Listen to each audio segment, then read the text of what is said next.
초콜릿은 달콤해 달콤해 달콤해 오렌지는 상큼해 상큼해 상큼해.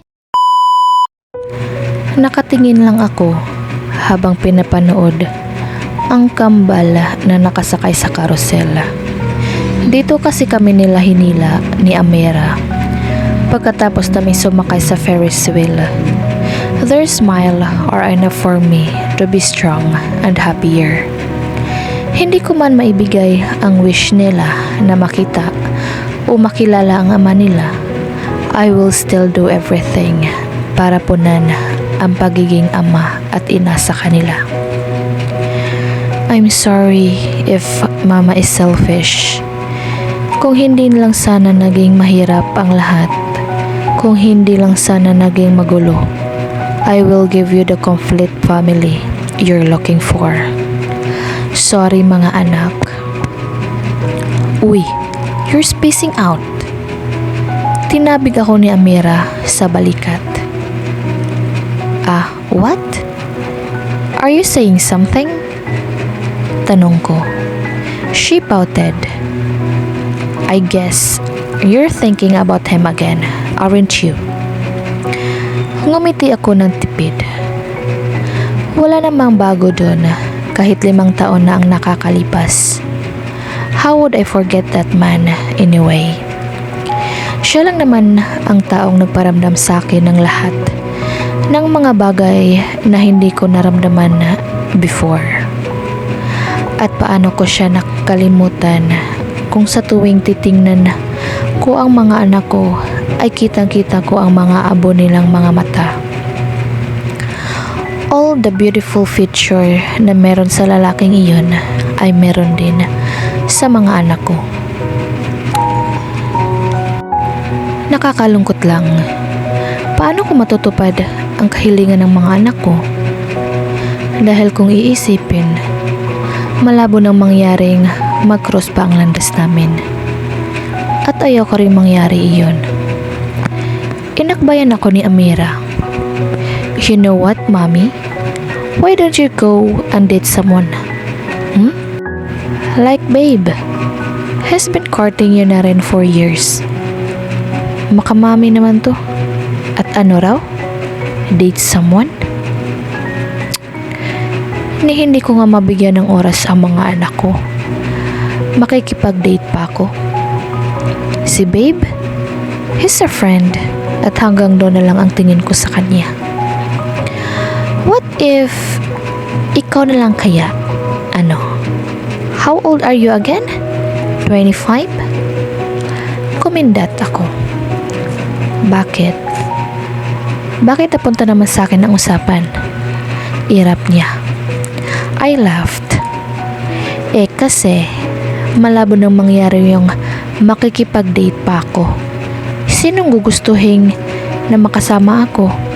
Ako na may anak na. Tsaka gusto ka pang ilaan ang oras ko sa mga anak ko kaysa sa mga lalaking yan. Tsaka ikaw, tumanda ka na mama. Baka naman ikaw ang dapat na makipag-date. Don't mind me, okay? Wala naman ako nga nagustuhan na sa mga manliligaw ko. She crossed her arms. Paano naman kasi? Bago pa man sila makapagsalita, nagtataray ka na dyan. Ewan ko ba sa babaeng to? Inboard na ata nga ang pagkamasungit. But only to those people na hindi naman niya kilala. Or should I say, hindi niya gustong kilalanin. Well, ako ata ang maswerteng tao na hindi ko malang naranasan yung pagtataray niya kahit noong unang kita namin. Naalala ko na naman na parang nahawa si Akira sa chef niya dahil minsan ay nagtataray at nagsusungit din ang batang yan. But of course, namana ng kambala ang pagkamasungit sa ama naman nila. Lahat na lang sa kanya nakakainis. Ayoko lang naman na maiwan ulit, lokohin at ipagpalit sa iba. I don't know, maybe I'm just scared to be cheated on, to be left by the person again na akala ko ay mag-stay sa buhay ko. No matter what. Ilang beses nang nangyari sa akin yun. At yung experience mo pa. Kaya, hirap na akong magtiwala. That's why I'm pushing them away. Naiintindihan ko naman siya sa part na yun. Si Amira, para ko na rin kapatid. Alam ko na kung ano ang kwento ng buhay niya. And she knows me too. Bakit pa kasi kailangan pa namin tong maranasan? Yung lokohin at saktan ng taong mahal namin. Kaya siguro kami pinagtagpo ng babaeng ito. Kasi we know that we can relate and understand each other. Naiintindihan kita, but hey, always remember that I'm not gonna leave you. You're like sister to me. Pero, ipupush ko pa rin yung makipag-date ka na. Haha. Nahampas tuloy ako. Bahala na. As if may magtitiis sa katarayan at kasungitan ko, no? There will be na kahit ang mga bagay na iyan ay maganda sa paningin niya. Just like what I saw in him, minahal ko ang mga bagay na iyon sa kanya. Why am I even keep on thinking about him sa lahat ng bagay? Kainis. Right, hahaha. I remembered what you told me. Sayang, sinayang ka niya. He's really 100% asshole. He is. Mama! Sigaw ni Akira. Sinalubong naman namin sila sa may exit. Nag-i-enjoy ba kayo? Tanong ko. They nodded their heads. Nasa theme park pala kami. Dito ko napiling ipasyal ang mga bata. And they seems to be enjoying it. Happiness is plastered on their face. Niyakap nila ko sa binti at dahil doon ang abot nila. Salamat mama. Umupo naman ako sa harap nila para pantayan sila. Anything for you girls.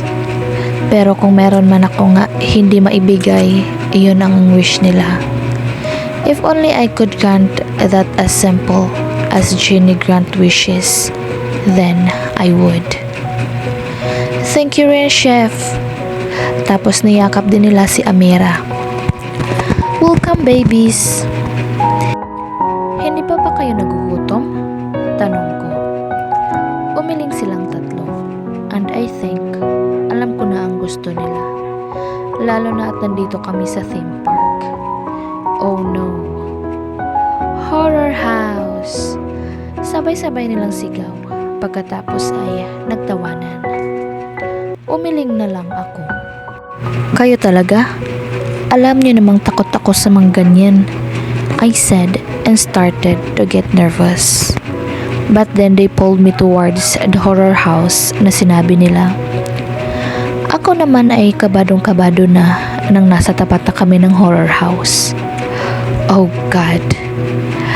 Kahit ba hindi totoo ang mga multo sa loob, ay takot pa rin ako. I don't know why, basta simula bata, ay takot na takot ako sa mga multo kahit wala pa naman akong nakikita. Mama, sige na, conquer your fear. Kiara, wow, hindi ko ina-expect na sabihin niya yun. Saan naman niya natutunan yun? Oo nga mama, tsaka akala ko ba strong ka? Nag-cross arms naman si Akira. Sungit.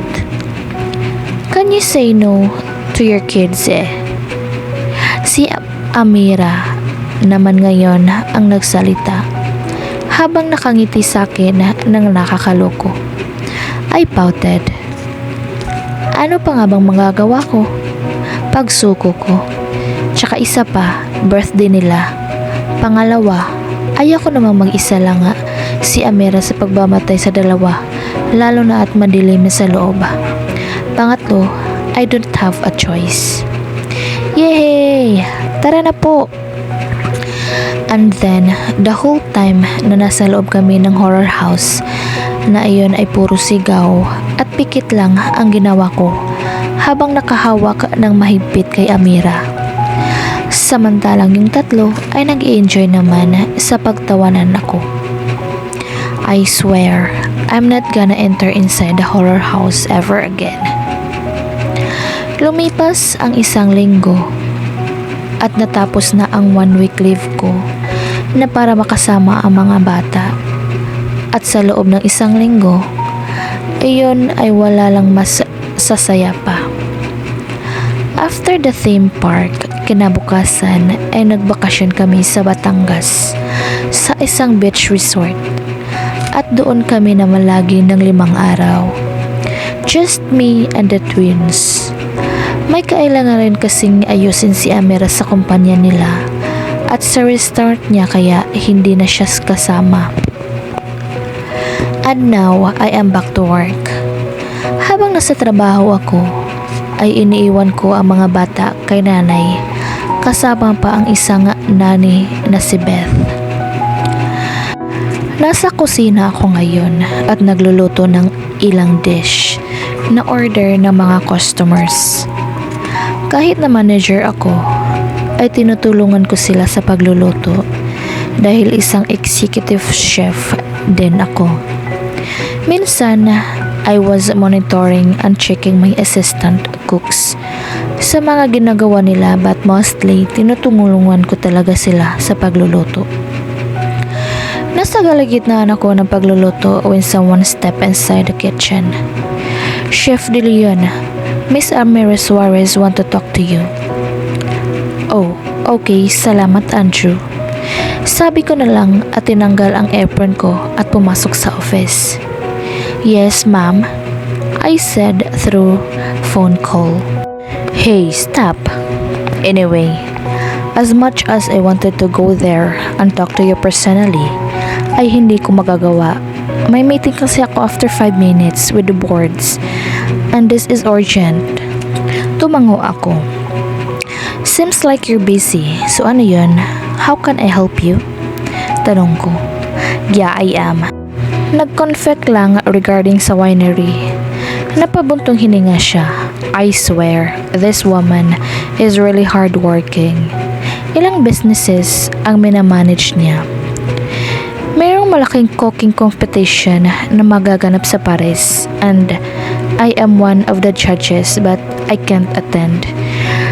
Dahil kailangan ko munang tapusin ang problemang to dito, so I choose you to go there. Kapalit ako.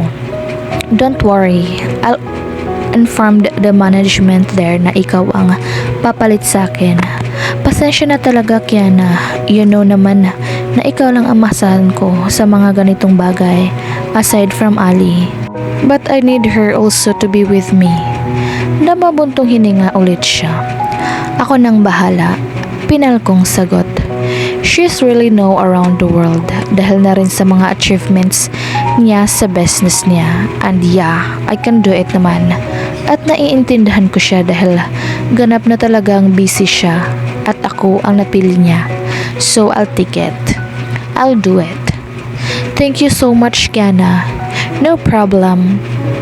If gusto mo, you can leave the twins in our house. Alam ko naman na di ka mapakali kapag silang tatlo lang nila nanay sa bahay niyo tuwing gabi at para na rin makita sila ni daddy. Yeah, I guess that's the best idea. At siguradong sigurado ang security nila sa bahay ng mga Suarez. You know, senator na ngayon si Tito Rafael, daddy ni Amira. At mahigpit talaga ang security lalo na dahil kasama siya sa politiko. Thank you, sagot ko. So kailan ba ang competition na yan?